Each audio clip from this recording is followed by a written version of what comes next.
She's looking to become the first ever Beatdown Promotions women's flyweight champion. It's Lisa Kyriacou. We got her here. Got her here? We got her here. Be good if the Aussie MMA Instagram page and give us a bit of glow up, we're killing. Don't forget to check out Australian MMA magazine. That guy is doing the right things too, so let's go. Welcome to the Australian MMA Podcast. My name is Ms. Tilly and today's guest is none other than Lisa Kyriacou. She is probably one of the most experienced women on the Australian circuit right now when it comes to mixed martial arts. And on November 8th, she takes on Fain Mesquitta for the Beatdown Promotions Inaugural Flyweight Championship. Now, she's recently said in the past, Fain Mesquitta was not qualified enough, not experienced enough to take her on, where Fain has gone away and become more experienced. And yeah, look, it's going to be a cracker about. Fain's a very, very good grappler. Lisa loves that sort of grappling style as well, and that heavy pressure. And it's just really cool to see two women main eventing Beatdown Promotions. It's really, really cool for the sport. We get Lisa's thoughts on Fain. Obviously her career, she's, like we said, had her shot at Road to UFC, just fell short. She also just fell short against former UFC ranked fighter Cynthia Calvillo at Hex Fight Series, where she lost her Hex Flyweight Championship. And yeah, man, it's always a good chat. Leading into Fight Week, she's obviously an absolute MMA fighter as well. And recently in Fight Week attended 2 weddings. So sort of juggling that and sort of not going off track is always interesting. It's always a great mental test before the physical one. So, guys, if you want to get involved in the show or support the show, make sure you subscribe on YouTube or follow us Australian MMA _ on Instagram. And yeah, thank our sponsors, Combat Sports Insurance, and of course DCA MMA. Couldn't do it without them. Now, guys, without further ado, like I said, November 8th, taking on Fain Mesquitta, Beatdown Promotions at Edens Hill Hotel. Ladies and gentlemen, oh, actually, it'll be on DAZN as well. If you can't watch it live, it will be streamed on DAZN. So go get that, buy it. There's loads of good shit on there. Ladies and gentlemen, it's Lisa Kyriacou. Ladies and gentlemen, please welcome to the show. It's Lisa Kyriacou. Mate, welcome. Thank you for having me. Good to be back. What a very stressful training fight week you've had. I think you've been to 2 weddings. Oh, it's been, yeah, it's funny, isn't it? The struggle has been real, that's for sure. Oh. I had quite the special dietary requirements, and everyone's drinking around me, but it's all good. How did you go? Because you had Farjak Jack Jenkins' wedding, teammate. That looked amazing. How hard is it to not even have like a little bit of dessert here and there? Like, how hard is it for you? Oh man, it was. Look, I honestly thought it'd be harder than it was. I did eat, so I prepped beforehand, so I made sure I was full when I got there.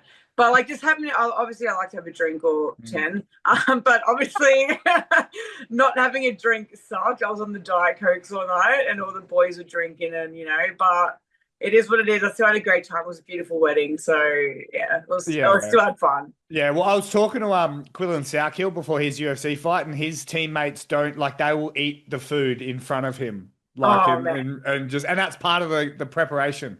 Oh, look, it's definitely makes you tough, that's for sure. It's probably the hardest part of this sport is the dieting. I absolutely hate it. So yeah, but also I guess your absolute MMA head coach Simon Carson was there as well. So even if you tried to, I'm sure he'd be like, no. Oh yeah, no, he was watching. I was walking. I put some Diet Coke in a wine glass because it made me feel like I was doing something, and he's looking at me. I'm like, don't worry, it's just Coke, Diet Coke. Well, I'm sure. Can't you have isn't vodka supposed to be 0 calories? Well, no, that's the thing. I'm like, well, you got people cutting weight with red wine and all this stuff. So I'm like, surely I can have one, but then I get in my head. I'm like, oh, just in case I shouldn't do it. So anyway, have you ever struggled with making weight? Yes, I have. And a very long time ago. I was definitely a bit more on the fat side. But that will never happen again. So that was many fights ago. But I've definitely learned that lesson. Yeah, I was gonna say, what do you do differently? Is it more like you diet a bit more in the lead up, or what's the? I just walk around lighter, to be honest, and I feel better when I train and just in general wearing a freaking dress, just feeling a bit skinnier. So. Yeah, just definitely diet a bit more. I used to have this mentality, being the big one's better. And I guess I wouldn't lose as much fat. But now I realize that I actually perform better when I'm skinnier. Well, I feel like I'm quicker and just if I have less of a weight cut, I definitely perform a lot better. So yeah. Well, I was gonna say, even I mean, the negative is you don't get to eat, but at a wedding, at least you're probably looking like hell trimmed. Well, I'm looking absolutely ripped in the photos.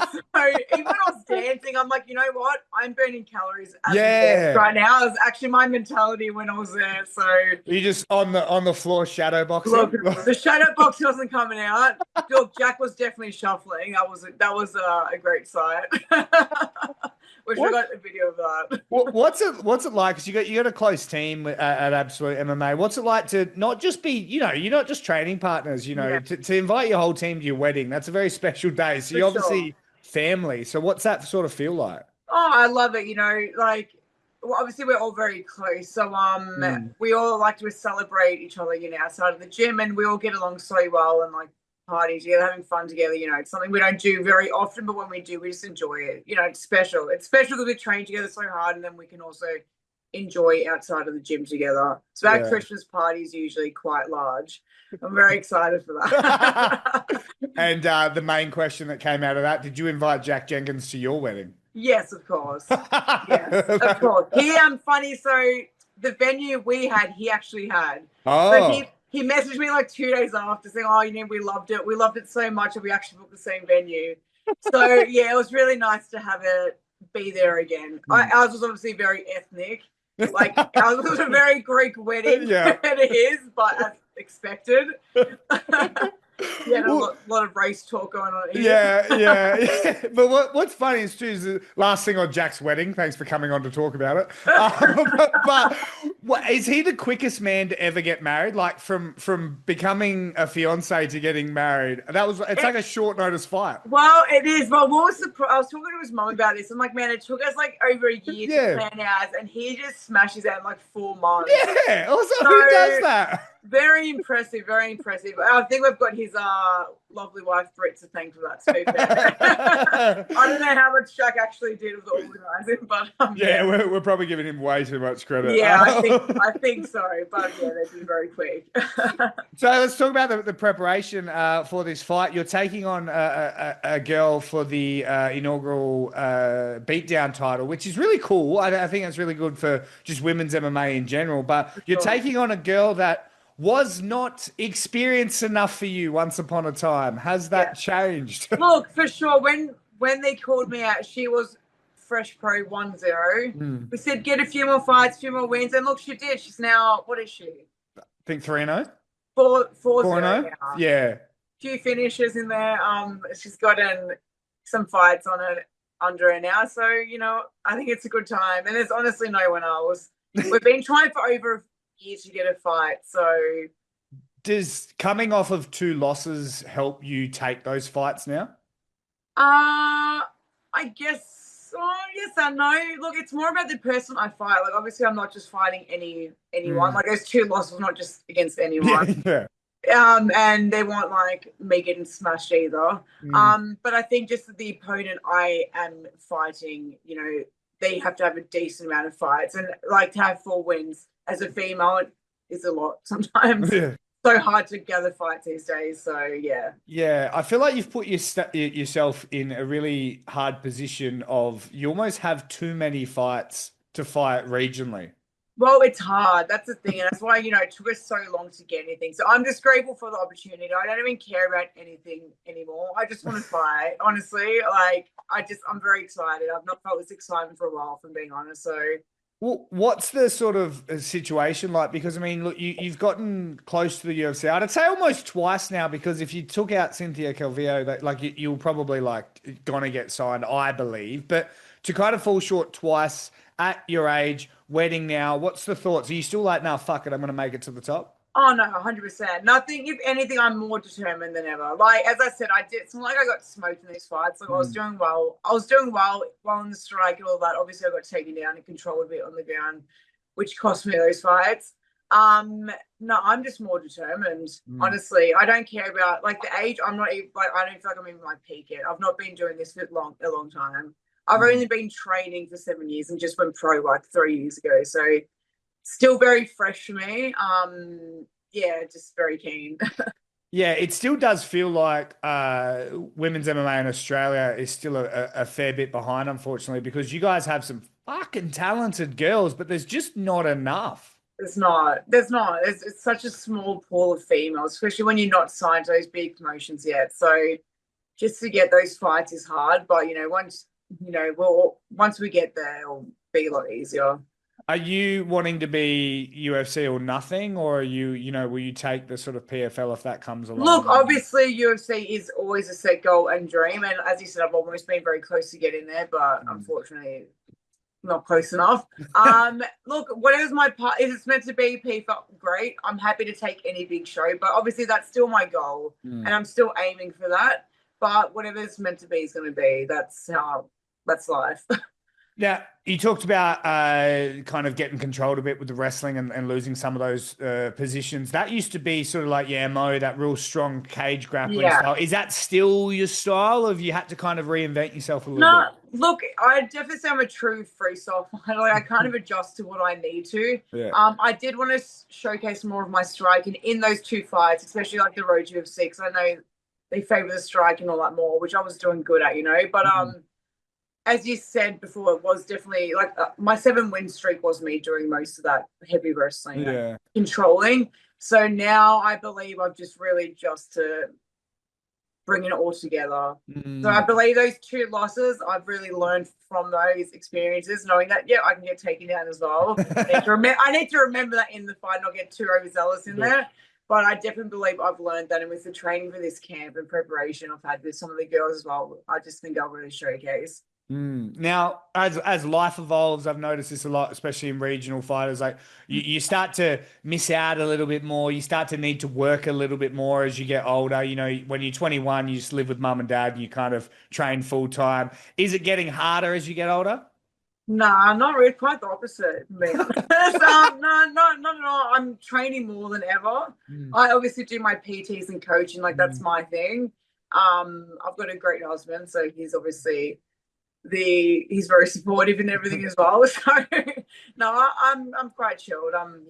Well, I mean, that's good as well. And like you said, it was an ethnic Greek sort of wedding style. Does that mean you have to, are you a cooker?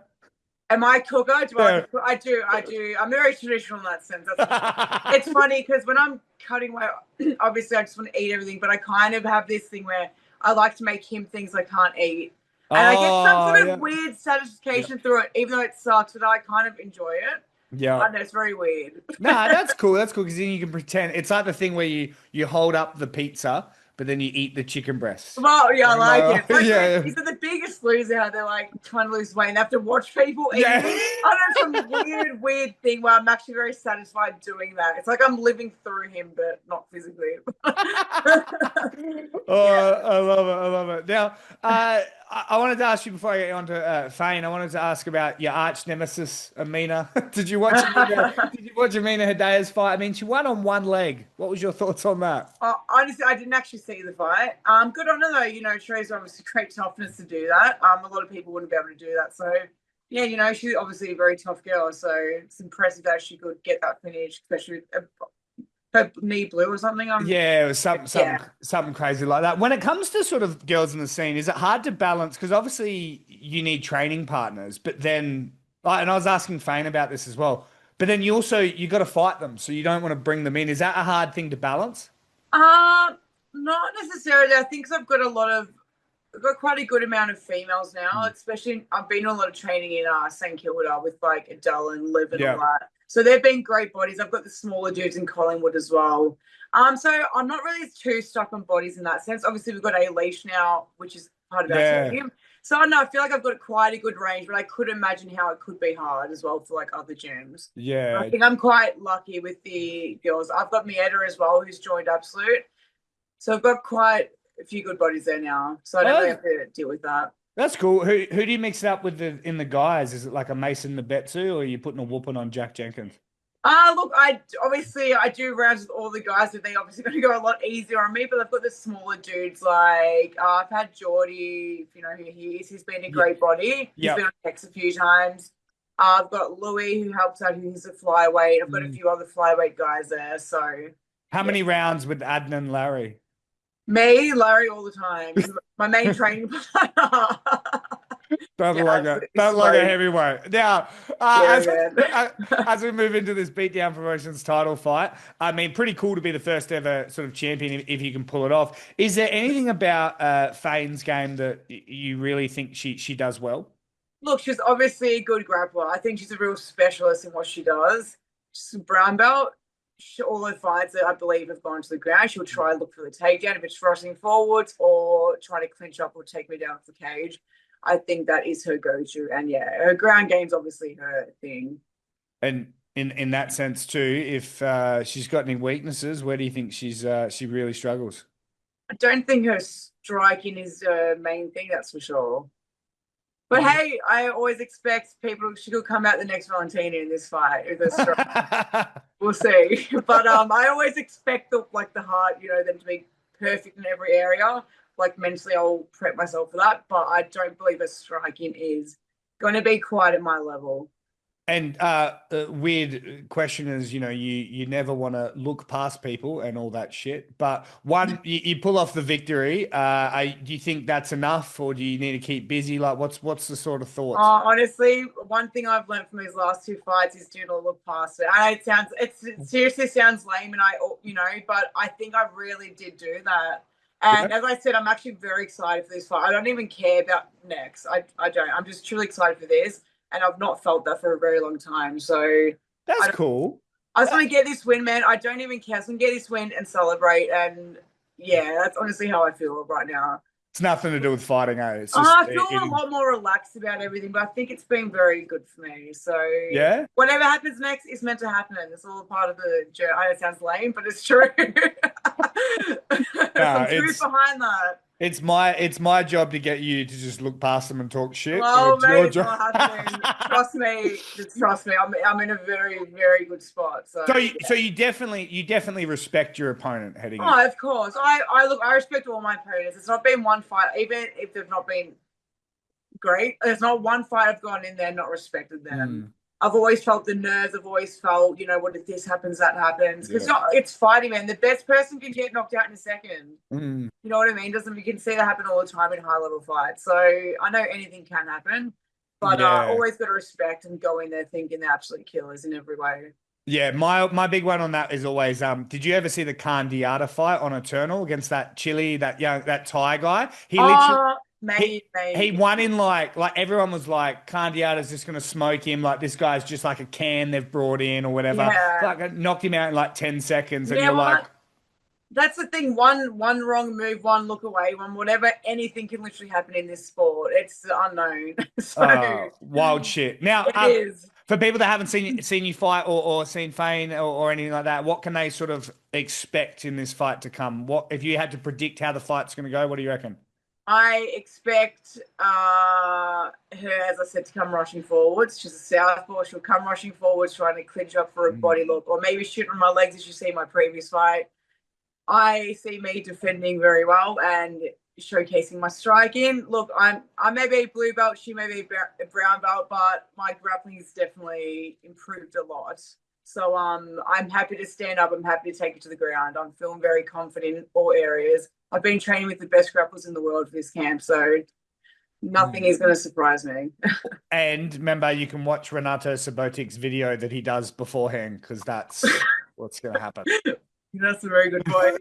I've heard a few people say that, literally. Like, literally just watch what he's filming out back here. That's what they're doing. That's exactly what's going to happen. I've actually had a couple people say that to me in a joking sense. But yeah. I love it. Lisa, so much for taking the time. And look, you made it through the hardest part of fight week, which was those 2 weddings, and it's all up from here. It is just a bit more water for a few days and we're good. We're good to go. Then I can jump on the drinks after. All right, Lisa, thank you so much, and see you on the other side.